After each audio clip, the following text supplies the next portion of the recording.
May USDA report was out this morning, so we're going to take a few minutes and walk through all the numbers, and there were a lot of numbers in this one today. This report basically kind of wrapped up the old crop and gave us our first look at the new crop 24-25 numbers. But Randy, old crop ending stocks? It actually turned out to be a little bit better than we anticipated. I mean, we were not expecting to see this good of numbers coming for old crop because we're about to the end of the marketing year on a lot of them, especially wheat.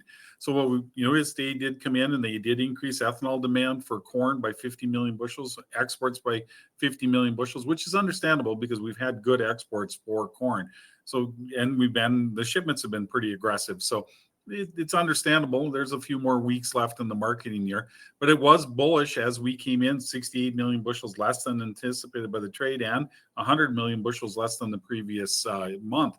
But the nice part about it is that we've got stocks down close to 2 billion now, which, you get below 2 billion, you start thinking, it's a little bit friendlier looking number than something over 2 billion for corn. And for wheat was the big surprise is that they increased exports there by 10 million bushels. Yep, and we're almost at the end of the marketing year, so it's a little strange to see that with 4 weeks left. Exactly. So that was the big surprise there is that, and exports haven't been all that great for wheat. We've had some cancellations. China's canceled most of what they bought around Thanksgiving. But I think they're looking at trouble that we're seeing as far as Russia is concerned and that we might be able to get some last minute sales before the year's over. Moving on to new crop, this year's production, we got some updated numbers for corn and soybean production and yields.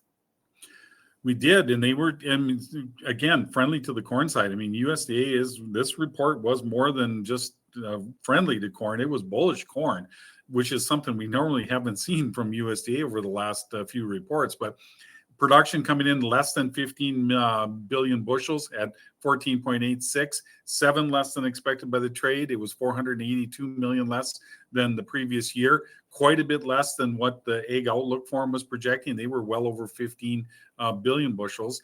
And even the soybean number, it wasn't a bad number looking at it, coming in less than anticipated by the trade. But, we're at 4.45 billion. We're looking at 285 above last year.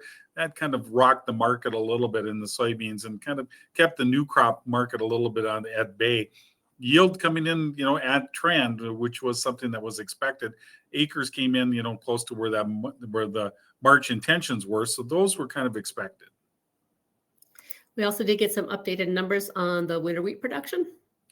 And basically all winter wheat is what the numbers were coming out with. And, coming in at 1.86 billion was better than expected by the trade. Trade was looking for it to be, it's 30 million less than the trade thought. A little bit higher than last year, mainly because I believe we saw a little bit of an increase in acres. So we're starting to get harvest going now. We'll see where the yields come into play. This number is definitely going to be adjusted as we move forward, but it was semi-friendly to the market. And then going a little deeper into the wheat numbers, I guess just kind of averages the top states and how they differed from last year.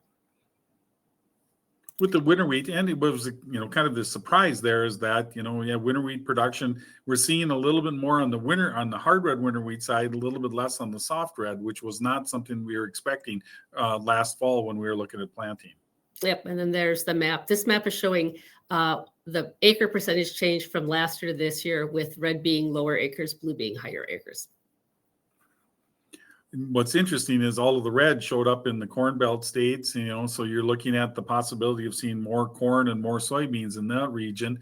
And then when you look at as far as the plains are concerned, especially the southern plains, that's primarily where the winter wheat is raised. And then looking at yield, again, red lower yield than last year, blue higher. In this one, we'll see now. We're starting harvest, like you said, in Texas. We've been hearing a bunch of trouble as far as Kansas is concerned, especially the Southwest. It's missed a bunch of rains. We'll see how this moves forward as we go deeper into harvest. And then kind of throwing all those numbers together, this is where we're sitting for the new crop, U.S. ending stocks. What sticks out to you there? Right away, again, the corn number. I mean, corn coming in at 2.1 billion was a little bit friendly for the trade. The average trade estimate had it close to 2.29. We were looking at, even the Ag Outlook Forum was saying close to 2.5 billion for an ending stocks estimate. So the fact that we're coming in again at the lower end of 2 was friendly. It's 185 less than expected by the trade, 80 million higher than the previous year. So that's somewhat friendly. Even the wheat number came in to be a little bit better than anticipated, about 11 million bushels less than expected by the trade. But we knew that the numbers were going to be bigger than last year, but seeing them at this level was somewhat friendly to the market. National average price, first time again we've seen the new crop number for that. Corn, not too much difference. Soybeans and wheat, though, is not looking real great. No, it's not. That just goes to show that how much the pencils need to be sharpened this year when you're looking at prices, national average prices, $1 less for soybeans and for wheat.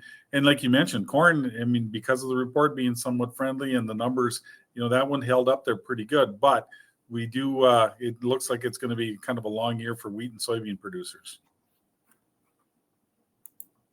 Moving on now to world numbers. Looking at the South American production, we've been waiting for USDA to start lowering Brazil's numbers, and they've been very, very slow to do so. Yeah, and this month wasn't any different. So we'll see CONAB numbers coming out, I believe, on Tuesday. That'll give us their estimates. But the private analysts and CONAB are all quite a bit lower than USDA are. USDA is slow walking these numbers, and with the trouble that we're seeing in production, especially with Argentina, in the corn market or in the corn crop, and then with now Brazil, with the dry conditions in the center part, which is hurting their safrinha corn crop, and the flooding in the southern regions, which is impacting the last of the soybean harvest, we expect that these numbers will start to change a little bit more from USDA. And again, 23 world production numbers. They didn't make many changes, tweaked Ukraine a little bit. Otherwise, it was just South America. And that takes us to 23-24 world ending stock numbers. And again, the one that sticks out the most is corn. You look at the fact that we're, 1.6 million metric ton below expectations, 5.2 below the previous year or the previous month. That's a pretty supportive number. Soybeans coming in, neutral to a little bit friendly. Wheat numbers came in and, close to where we were at. So that kind of was probably the most negative for wheat, whereas the world ending stocks estimates for old crop. And then this is where the numbers got ugly for soybeans. This is the new crop 24-25 world ending stocks.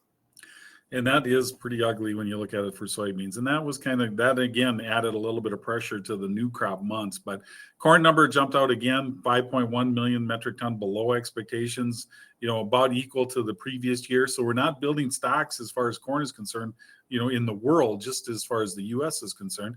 Soybeans, we're building stocks both in the world and the U.S., 9 million above expectations and 16 million above the previous year is that's a pretty negative number.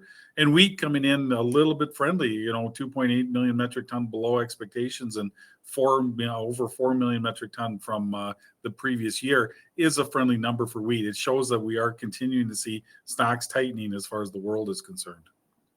And to put that soybean number in perspective, USDA is using 169 million metric tons for soybean production for the new crop. So that may be a little over optimistic.